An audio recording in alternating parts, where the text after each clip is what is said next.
इस ग्रंथ का विचार करते हुए अनुभव के प्रसंग में यथार्थ अनुभव के 4 प्रकार किए गए।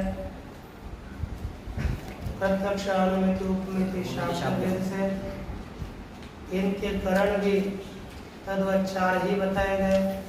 प्रत्यक्ष, अनुमान, उपमान, शब्द प्रमाणानि, इस तरह से विचार किया गया। पश्चात करण का लक्षण किया।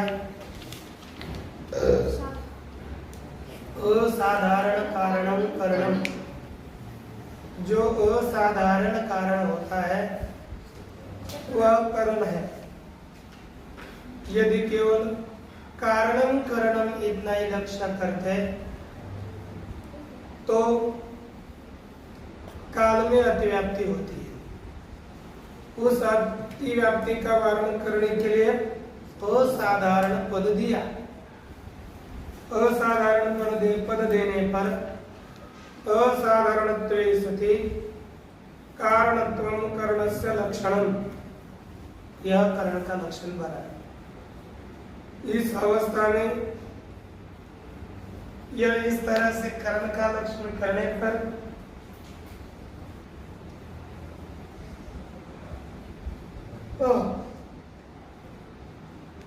एक जो व्यापार होता है, क्योंकि प्रत्येक कार्य में एक साधन, करण, व्यापार और उसका फल ये माना गया। तो इस व्यापार में लक्षण की अतिव्याप्ति होगी, क्योंकि व्यापार भी कारण होता है और असाधारण कारण है। इंद्रिय और अर्थ के सन्निकर्ष के बिना पदार्थ का ज्ञान ही नहीं हो सकता। इसलिए इंद्रियार्थ सन्निकर्ष पदार्थ के ज्ञान का कारण है। उस कारण में असाधारणत्व सदी कारणत्वम करणस्य लक्षणम, यह लक्षण करने पर अतिव्याप्ति होती है। उस अतिव्याप्ति का वर्णन करने के लिए पदकृत्य में लिखा व्यापारवत् इति पदम अभिधेयम, व्यापारवत्व भी देना चाहिए। अब व्यापार वाला कारण होना चाहिए। कैसा होना चाहिए? व्यापार वाला कारण, वही असाधारण कारण है। प्रस्तुत में व्यापार किसे, इसका विचार देख लिया। तज्जनकत्वे सति तज्जन्य जनकत्वम व्यापारस्य लक्षणम्। क्या लक्षण है?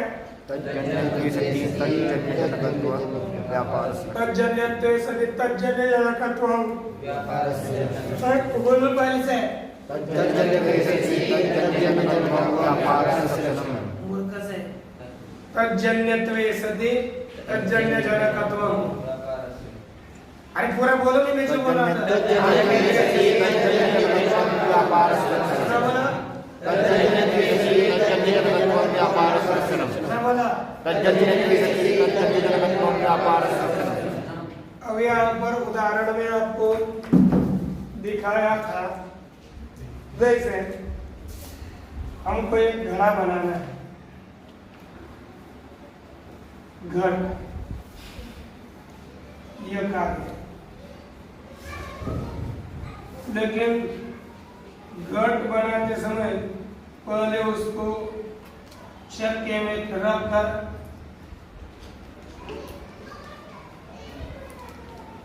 घुमा दिया जाता है।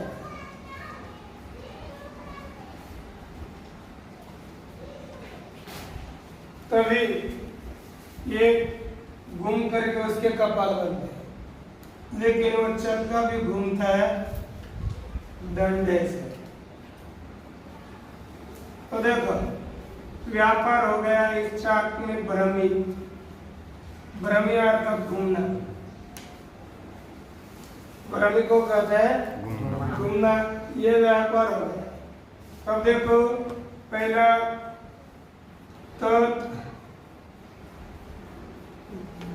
जन्य कौन हो गया? दंडजन्य भ्रमी। उसी प्रकार दंडजन्य घट और उसका जनक हो गया भ्रमी। यानी भ्रमी जिसमें लक्षण लेके जाना है ना, उसमें लक्षण दोनों भी चले जाने, एक भाग ही नहीं, दोनों भी चले जाने चाहिए। तो तत्पद से कभी जिसे हमको कर्ण सिद्ध करना है उसे तत्पद से पकड़ना है। तत् हो गया दंड, दंडजन्य भ्रमी। पुनः तो दूसरे तत्पद से दंड, तज्जन्य घट, उसका जनक भ्रमी। इस तरह ये भ्रमी घट बनाते समय भ्रमी अर्थात घूमना, यह व्यापार होता है। प्रत्यक्ष ज्ञान में इंद्रियार्थ सन्निकर्ष व्यापार होता है। और उस व्यापार वाला करण, अब ये व्यापार वाला साधन कौन सा है? दंड ही है, दूसरा कोई व्यापार वाला साधन नहीं, इसलिए दंड ही घट का करण है। कौन है? दंड ही घट का करण है। उसी तरह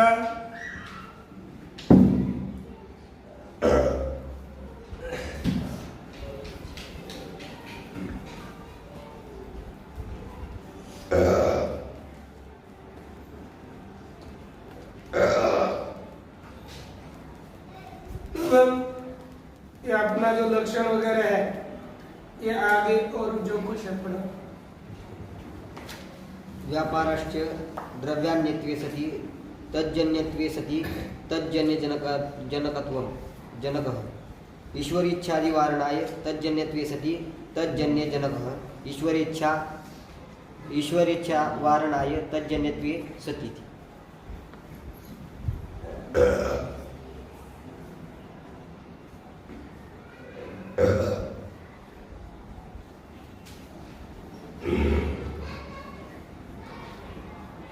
कोई कहेगा आपने जो व्यापार का लक्षण किया है, क्या किया है? तज्जन्यत्वे सति तज्जन्य जनक।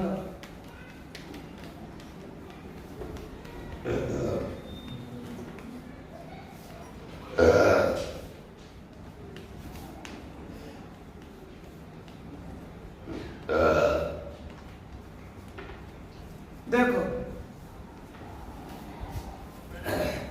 व्यापार हमारी ईश्वरीय इच्छा भी हो जाए। देखो हम इतना लक्षण कर रहे तज्जन्य जनक, क्या करेंगे? तत् से लेंगे दंड, दंडजन्य कौन हो गया? घट, और उसका जनक ईश्वरीय चाहिए। ईश्वर सबका कारण है, तो ईश्वर की इच्छा कारण है कि नहीं घट के प्रति में? तो तज्जन्य जनक इतना ही कर देते हैं।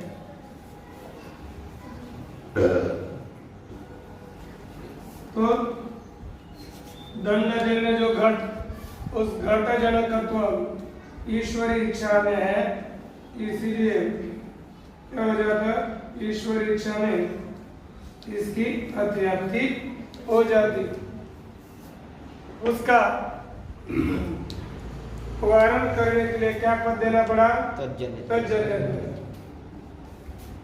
वही व्यापार है जो कर्णजन्य होगा। अब दंडजन्य ईश्वर की इच्छा है क्या? ईश्वर की इच्छा अजन्य है, नित्य है, किसी से भी वो उत्पन्न नहीं होते। तो दंडजन्य है?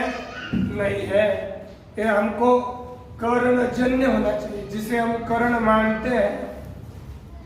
कर्ण माना है दंड को, तो दंडजन्य पहले इच्छा होनी चाहिए, फिर दंडजन्य जो घट उसका जनक होनी चाहिए, तभी ईश्वर इच्छा व्यापार बन सकती है।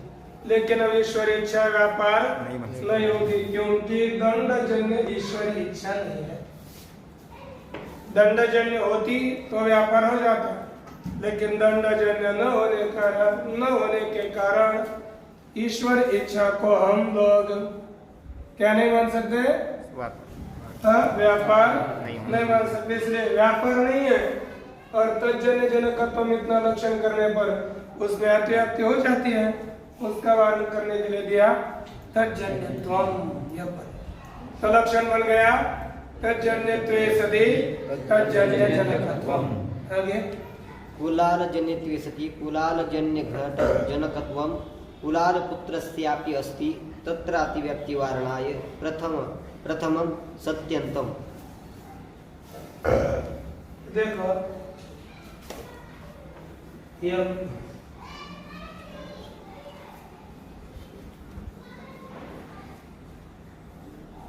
ये कुलाल का बेटा है।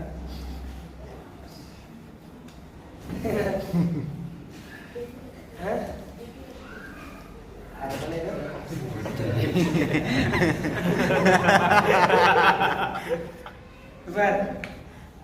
पर जन्य तो ये करेंगे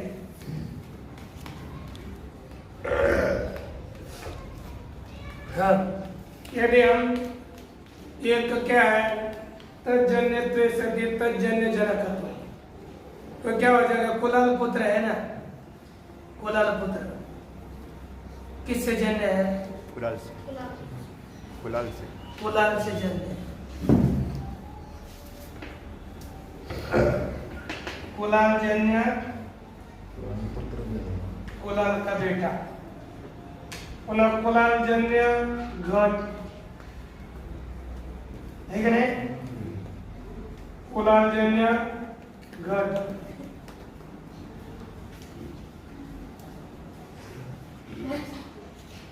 अब ये देखिए कुलाल जन्य कुलाल बेट तब पहला तब जन्य तो किसमें चला गया? कुलाल पुत्र में। दूसरा तज्जन्य घट में, और उसका इस घट का जनक भी कौन है? कुलाल। क्या होता है कभी कभी हम लोग ये देखते हैं ना, बेटा भी थोड़ा थोड़ा सहायता करता है ना, है कि नहीं? कुलाल कुमार घट बना रहा है, अरे वो इधर लेना वो उधर लेना, तो जनक वो भी हो जाएगा कि नहीं? लेकिन अब व्यापार है तो कौन? घट के प्रति व्यापार भ्रमी मानी जाती है, गोल गोल घूमना। लेकिन कुलाल पुत्र व्यापार नहीं है, तो भी कुलाल पुत्र को व्यापार मानने की अपेक्षा होगी। कैसे? क्योंकि कुलाल जन्य है कुलाल पुत्र, ऐसे कुलाल जन्य घट के प्रति जनक भी है। कुम्हार से उत्पन्न भी कुलाल उसका बेटा हुआ है, और कुम्हार जिस घट को बनाता है उसका कारण भी कुलाल का बेटा है। तो हम लक्षण कर रहे थे व्यापार, लेकिन ये गया अव्यापार में अतिव्याप्ति हो गई, तो उसमें अतिव्याप्ति वारण करने के लिए एक पद देना पड़ा, द्रव्य भिन्नत्वे सति। क्या पद देना पड़ा? क्या पद देना पड़ेगा? तो लक्षण होगा द्रव्य भिन्नत्वे सति। बराबर है? प्रथम सत्यंतम अर्थात द्रव्य भिन्नत्वे सति। दोन सती अंत है, एक ही है और ये दूसरा। प्रथम सत्यंतम अर्थात द्रव्य भिन्नत्वे सति, जो द्रव्य से भिन्न हो और करण से जन्य हो, और करण से जन्य जो कार्य उसका पुनः जनक हो, वही व्यापार होता है। अब कुलाल का बेटा साक्षात द्रव्य है, द्रव्य भिन्न नहीं है। कुलाल का बेटा द्रव्य है, द्रव्य से भिन्न नहीं है, इसीलिए अब उसमें अतिव्याप्ति नहीं होगी। द्रव्य भिन्न पद देने से। सब बोलिए तो क्या लक्षण बन गया? द्रव्य भिन्नत्वे सति तज्जन्यत्वे सति पुनर्वदन्तु। द्रव्य भिन्नत्वे सति तज्जन्यत्वे सति तज्जन्यत्वम्। कैसे लक्षण? कितना समझ में आया? देखा ना, दंड रूप वारणाय तज्जन्य जनक, ये अंतिम है ना। हमने इतना लक्षण किया, द्रव्य भिन्नत्वे सति तज्जन्यत्व। क्या लक्षण किया? तज्जन्य जनक दिया है। तो देखो ये डंडा है, डंडा।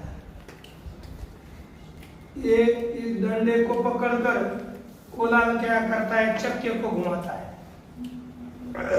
कभी देखा है? आजकल बदल गया जमाना, बटन डालो कम है ना। तो यहाँ पर दंड से वो घुमाता है, तो दंड करण है ना, ये निश्चित है। लेकिन व्यापार कौन होगा?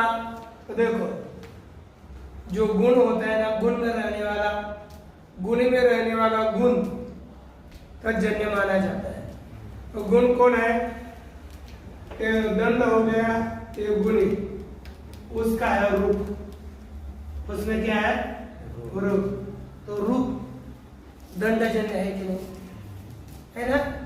रूप किम जन्य है? दंडजन्य। अच्छा, तज्जन्य पहला पद चला गया, ये चल रहा है। तज्जन्य तो मिला। अपने को दो ही पद देखने हैं, ब्रह्म द्रव्य भिन्न सदी और रूप द्रव्य है क्या? नहीं, रूप गुण है ना, द्रव्य भिन्न भी है और दंडजन्य भी है रूप। इसलिए क्या रूप ही क्या होने लगेगा? व्यापार होने लगेगा। इसलिए क्या पद दिया? तज्जन्य जनक। क्या पद दिया? तज्जन्य जनक तो नहीं देंगे। तो द्रव्य भिन्नत्व भी रूप में है, क्योंकि रूप गुण है, इसलिए द्रव्य भिन्न हो गया, स्पष्ट पहला। तज्जन्य और दंडजन्य भी है। द्रव्य भिन्न होता हुआ करणजन्य जो है उसे हम व्यापार कहेंगे, तो दंड का रूप भी व्यापार होने लगेगा। लेकिन रूप व्यापार नहीं होता, इसलिए उसके वारण के लिए क्या देना पड़ेगा? तज्जन्य जनक। दंडजन्य कौन? घट। घट जनक रूप है क्या? नहीं, घट जनक रूप नहीं है, इसलिए इसमें अब लक्षण नहीं जाएगा, तो अतिव्याप्ति नहीं होगी। इस तरह से ये व्यापार का लक्षण किया। और जो व्यापारवान होता है वही करण। जैसे यहाँ पर भ्रमी इस व्यापार वाला साधन हो गया दंड, इसलिए घट के लिए दंड ही करण होगा। उसी तरह प्रत्यक्ष ज्ञान के लिए करण इंद्रिय हो गई और इंद्रियार्थ सन्निकर्ष व्यापार होगा। क्या होगा? इंद्रियार्थ सन्निकर्ष व्यापार होगा। इंद्रिय करण होंगे, ठीक है ना। इंद्रिय होंगे करण, इंद्रियार्थ सन्निकर्ष होगा व्यापार। ये ध्यान में रखना है। इसी तरह प्रत्यक्ष अनुभव में आगे क्या है?